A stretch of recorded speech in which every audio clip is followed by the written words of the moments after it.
살아계신 하나님의 말씀은 출애굽기 4장 14절 말씀 되겠습니다. 여호와께서 모세를 향하여 노하여 이르시되 레위 사람 네 형 아론이 있지 아니하냐?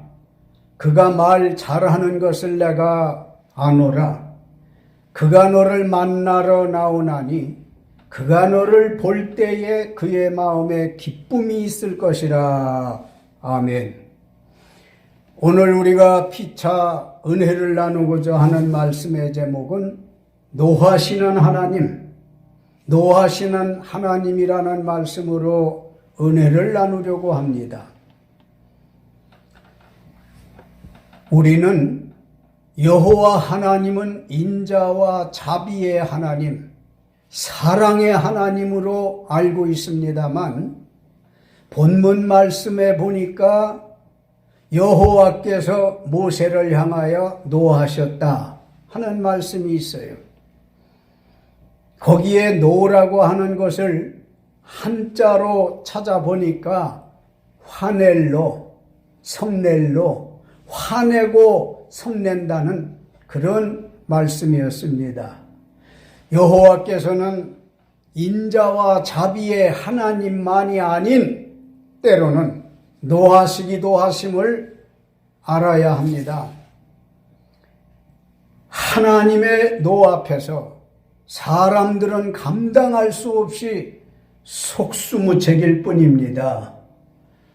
성경에서 하나님의 노에 대한 말씀을 예로 드리면 사무엘상 4장에 보니까 엘리 제사장은 하나님의 노를 받아 목이 부러져 죽었다고 기록되어져 있어요. 그런가 하면 출애굽기 8장에 당시 최고 강국 애굽은 여호와 하나님의 노를 받아서 10가지 재앙을 당한 기록이 있습니다. 또 창세기 8장 말씀에 보면은 노아 시대의 인류가 하나님의 노를 받아 대홍수로 한 시대가 전멸을 당한 말씀이 기록되어져 있습니다. 이렇듯 하나님의 노를 만난 개인 엘리 제사장이나 가장 큰 나라였던 애굽이나 한 시대를 하나님의 노 앞에서 아무도 견딘 일이 없었어요. 그러면 여호와께서는 왜 모세를 향하여 노하셨을까요? 출애굽기 4장 10절 말씀에 보면 모세가 여호와께 아뢰되 오 주여 나는 본래 말을 잘하지 못하는 자니이다. 주께서 주의 종에게 명령하신 후에도 역시 그러하니 나는 입이 뻣뻣하고 혀가 둔한 자니이다. 이렇게 말했습니다. 여호와께서 모세에게 노하셨던 것은 하나님 주신 사명에 대하여 핑계, 변명, 이유, 구실을 붙여 회피하려 했기 때문입니다. 출애굽기 3장 1절로 10절에 하나님의 백성 이스라엘을 출애굽시키기 위해서 하나님은 모세를 불러서 사명을 주셨어요. 이를테면 모세로 하여금 하나님의 성민 이스라엘 백성들을 구출하는 그런 영도자의 임무를 맡겨주셨거든요. 그랬는데 모세는 입이 뻣뻣하고 혀가 둔한 자라고 핑계했다가 하나님의 노를 샀던 것입니다. 오늘날 우리들은 어떻습니까? 하나님께서 교회 안에서 주신 자기의 직분이 있지 않습니까? 사명을 감당해야 하는데 바빠서 못한다. 나는 재주가 없어서 못한다. 시간이 없어서 못한다. 이런저런 각종 핑계, 변명, 이유, 구실로 회피하려 한다면 모세에게 노하신 하나님께서 우리에게 어떻게 하시겠습니까? 둘째로 출애굽기 4장 11절로 13절 말씀에 여호와께서 그에게 이르시되 누가 사람의 입을 지었느냐? 누가 말 못하는 자나 못 듣는 자나 눈 밝은 자나 맹인이 되게 하였느냐? 나 여호와가 아니냐? 이제 가라. 내가 네 입과 함께 있어서 할 말을 가르치리라. 모세가 이르되 오 주여 보낼 만한 자를 보내소서. 하나님의 전능성에 대하여 불순종하기 때문에 모세를 노했던 것입니다. 하나님께서 모세에게 이스라엘 백성을 출애굽시켜라, 구원해라 이렇게 명령해 주시었는데, 이렇게 사명을 맡겨 주셨는데 모세가 이런 식으로 나올 줄을 아시고 출애굽기 4장 3절로 9절 말씀해 보게 되어지면 모세에게 내가 너와 함께 있겠다, 너와 함께 하겠다 확신을 주시기 위해서 세 가지 기적을 보여 주셨습니다. 그 세 가지 중에 첫째는 모세야, 내 손에 잡고 있는 것이 무엇이냐? 지팡이입니다. 그래, 그 지팡이를 땅에 놓아라. 모세가 하나님의 말씀을 듣고 지팡이를 땅에 놓았어요. 생각지 않게 그 딛고 짚고 다니던 지팡이가 갑자기 뱀으로 변하는 거 아닙니까? 깜짝 놀란 모세는 당황을 했겠죠. 때에 하나님의 말씀이 임하기를 뱀의 꼬리를 잡으라. 모세는 뱀의 꼬리를 잡았습니다.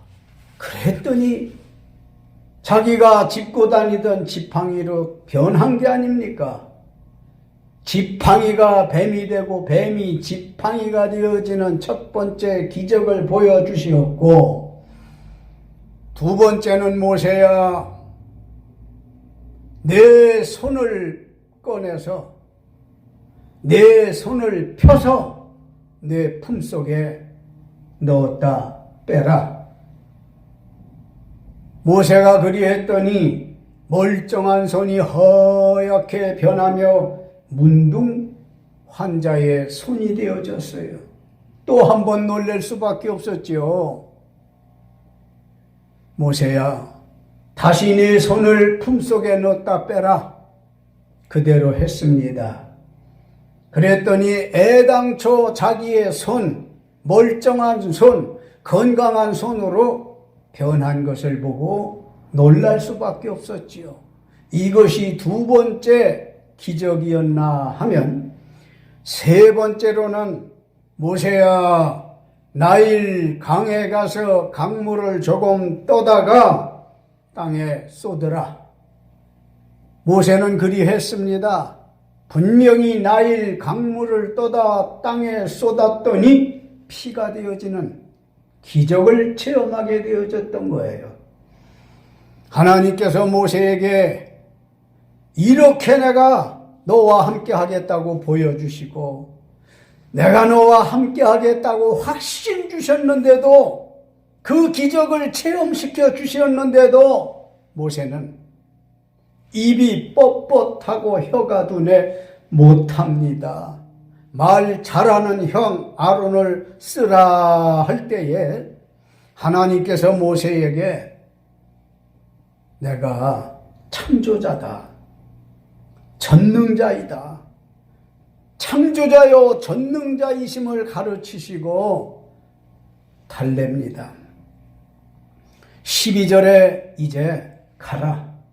내가 네 입과 함께 있어서 할 말을 가르치리라 하셨는데, 13절에서 모세는 오 주여 보낼 만한 자를 보내소서 하며 불순종한 일로 하나님의 노를 샀던 겁니다.